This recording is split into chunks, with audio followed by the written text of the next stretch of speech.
Hello everyone. I know you guys were waiting for the accounting standards and I'm sorry I was not able to record the accounting standard part 2.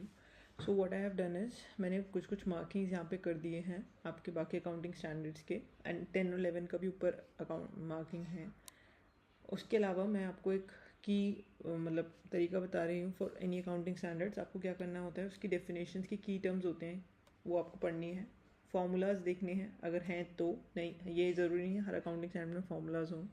Then there are certain inclusion exclusion in a particular term कि मतलब जैसे आपको बताया जाएगा borrowing cost includes what and borrowing cost excludes what, तो आपको उस पर फोकस करना है। Then certain disclosures that you need to focus, जैसे रिलेटेड पार्टी ट्रांजैक्शन वाला जो हमारा एएस है उसमें आता है कि आपको रिलेटेड पार्टी की क्या क्या इन्फॉर्मेशन आप डिस्क्लोज करेंगे। ठीक है, तो इस तरीके से आपको ये अकाउंटिंग स्टैंडर्ड्स करने, मैंने ये देखिए पूरी मार्किंग कर दी है अपने एंड से जो मुझे लगता है कि इंपॉर्टेंट है, और ऊपर भी आपके जो हमने कवर करे थे अकाउंटिंग स्टैंडर्ड्स वो सब आ रहे हैं।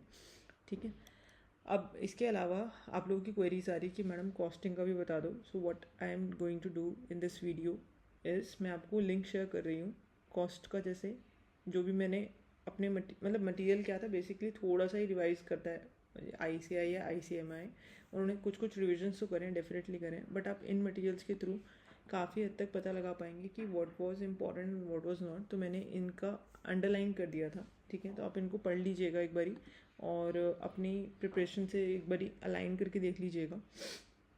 ठीक है, मैं आपको इसमें मतलब एक बारी लिंक डाल देती हूँ इन सब चीज़ों का, तो आप प्लीज़ इसके थ्रू उसको फिनिश कर लीजिए क्योंकि अभी टाइम बहुत कम बच गया है। ठीक है, तो एक बारी अपनी प्रिपरेशन को देख लीजिए कि आपकी प्रिपरेशन इसके अकॉर्डिंगली चल रही है तो ठीक है, अदरवाइज़ एक बारी आप थोड़ा सा एडिशंस कर लीजिएगा अपने प्रिपरेशन में।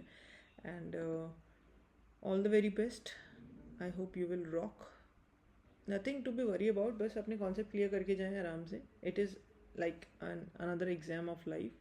ठीक है, एग्ज़ाम से मतलब आपको एक्सपीरियंस मिलेगा, अगर कुछ नहीं मिलेगा तो और हम लोग भी जो आपको हेल्प कर रहे हैं वो आफ्टर सर्टेन एक्सपीरियंस ही कर रहे हैं, क्योंकि हमने भी बहुत सारी फेलियर्स देखे हैं अपनी लाइफ में, ऐसा कुछ नहीं है। सो आई एम नॉट सेइंग कि आप फेलियर्स से डर डर के मतलब पेपर ही ना दें या समथिंग लाइक दैट। आराम से जाएं, फेस इट। ठीक है, 19th को आप लोग का एग्ज़ाम है।